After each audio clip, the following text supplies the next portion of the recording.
music be the food of love, play on. Give me excess of it.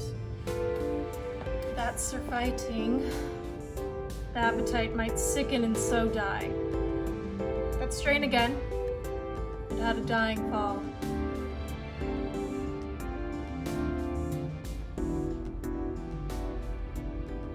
Enough, no more.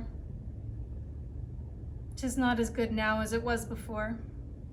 O spirit of love, how quick and fair art thou. Will you go hunt, my lord? What, Curio? The hart. Why, so I do, the noblest that I have. Oh, when mine eyes did see Olivia first, methought she purged the air of pestilence. That instant was I turned into a hart. My desires, like fell and cruel hounds, e'er since pursue me. How now? What news from her? So please, my lord, I might not be admitted, but from her handmaid do return this answer. The element itself, till 7 years' heat, shall not behold her face at ample view, but like a cloistress she will veiled walk and water once a day her chamber round with eye-offending brine. All this to season a brother's dead love, which she would keep fresh and lasting in her sad remembrance. Oh, she that had the heart of that fine frame, to pay this debt of love but to a brother. How will she love when the rich, golden shaft hath killed the flock of all affections else that live in her? When liver, brain, and heart, these sovereign thrones are all supplied, and filled her with perfections with one self-king. Away before me to sweet beds of flowers. Love thoughts lie rich when canopied with bowers.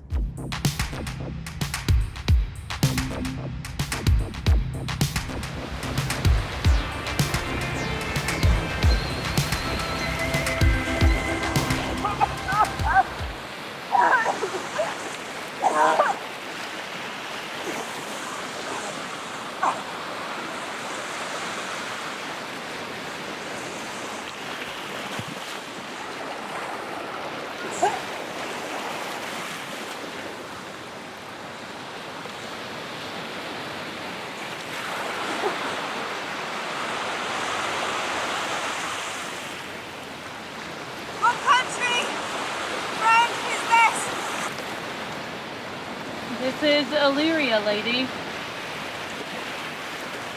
And what should I do in Illyria?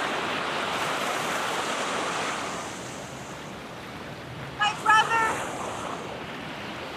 He's in Elysium! Perchance he is not drowned! Was this you, sailor? It is perchance that you yourself were saved.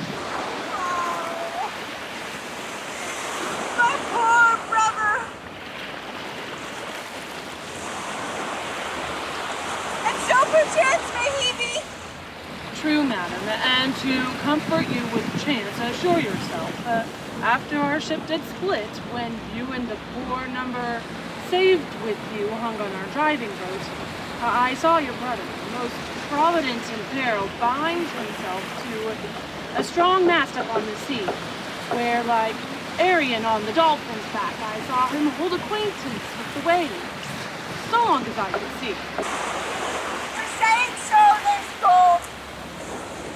Mine own escape unfolded to my hope, or to thy speech who serves, for authority, the like of him.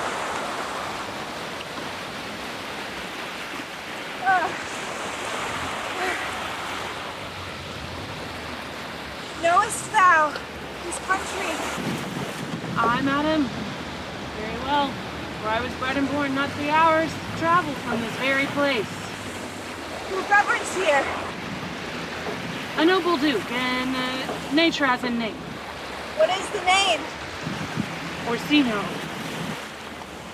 Orsino. I have heard my father name him. He was a bachelor then? As he is now, or was so very late, for but a month ago I went from hence, and then it was fresh and murmur that he did seek the love of fair Olivia. What's she?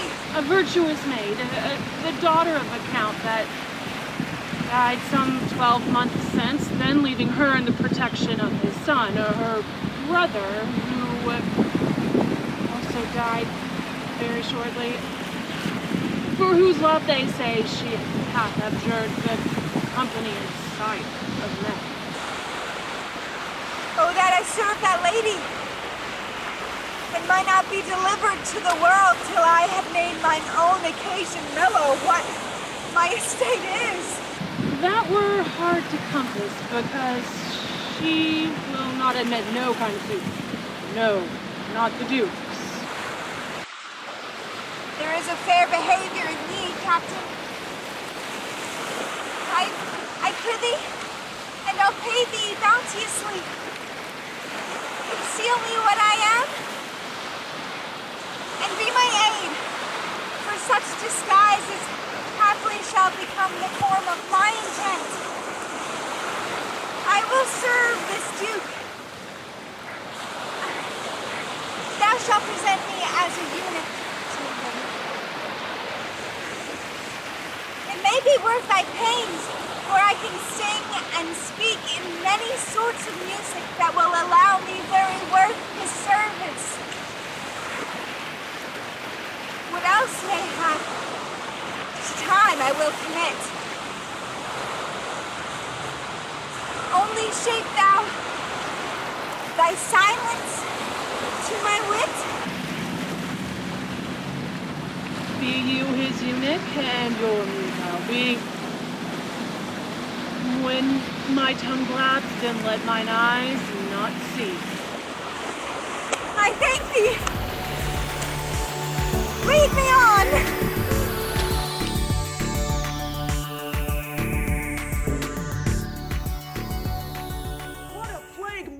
My niece, to take the death of her brother thus, I am sure cares an enemy to life. By my troth, Sir Toby, you must come in earlier at nights. Your cousin, my lady, takes great exceptions to your ill hours. Why, let her accept before accepted. Aye, but you must confine yourself within the modest limits of order. Confine? I'll confine myself no finer than I am. These clothes are good enough to drink in, and be these boots too. And be they not, let them hang themselves by their own straps. That quaffing and drinking will undo you. I heard my lady talk of it yesterday. And of a foolish knight that you brought in one night here to be her wooer. Who? Sir Andrew Aguchi? Aye, he. Oh, he's as tall a man as any in Illyria. What's that to the purpose? Why, he has 3,000 ducats a year. Aye, but he'll have but a year in all these ducats. He's a very fool and a prodigal. Oh, fie that you'll say so. He plays on viol de gamboys and speaks 3 or 4 languages, word for word without book. And he hath all the good gifts of nature. He hath indeed almost natural, for besides that he's a fool, he's a great quarreler. And but that he hath the gift of a coward, to allay the gust he hath in quarreling, 'tis thought among the prudent he would quickly have the gift of a grave. By this hand, they are scoundrels and subtractors that speak so of him. Who are they? They that add, moreover, he's drunk nightly in your company. With drinking healths to my niece, I shall drink to her as long as there's a passage in my throat and a drink in Illyria. What wench? Here comes Sir Andrew Agueface. Toby Belch! How now, Sir Toby Belch? Sweet Sir Andrew! Oh. And bless you, fair shrew. And you too, sir. Accost, Sir Andrew. Accost. What's that? My niece's chambermaid. A good mistress accost. I do desire better acquaintance. My name is Mary, sir. A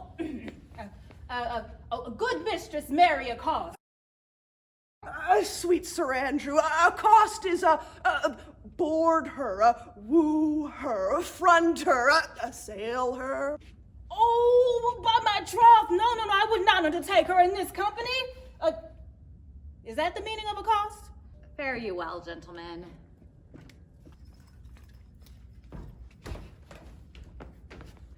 Oh, knight, thou lackest a cup of canary. Though when did I see thee so put down? Never in your life, I think. Unless you see canary put me down.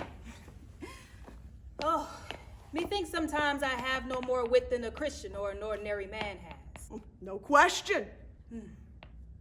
I'll ride home to borrow Sir Toby. Pourquoi, my dear knight? Pourquoi? What is pourquoi? A do or don't? Oh, had I bestowed that time in the tongues as I spent in fencing and dancing and bear baiting. Oh, had I but followed the arts. Faith, I'll home tomorrow, Sir Toby. Your niece will not be seen, or if she be, it's 4-1, she'll none of me. Oh, the Count himself here hard by woos her. She'll none of the Count. She'll not match above her degree neither in estate, years, or wit. I've heard her swear it. Tut! There's life in it, man! I'll stay a month longer. I am a fellow of the strangest mind in the world. I delight in masks and revels sometimes altogether. Art thou good at these kickshaws, knight? As good as any man in Illyria, or whatsoever he be under the degree of my betters. And yet I will not compare with an old man. What is thy excellence in a galliard, knight? In faith, I can cut a caper. Oh, let me see thee cut a caper! Oh, higher! Oh, excellent!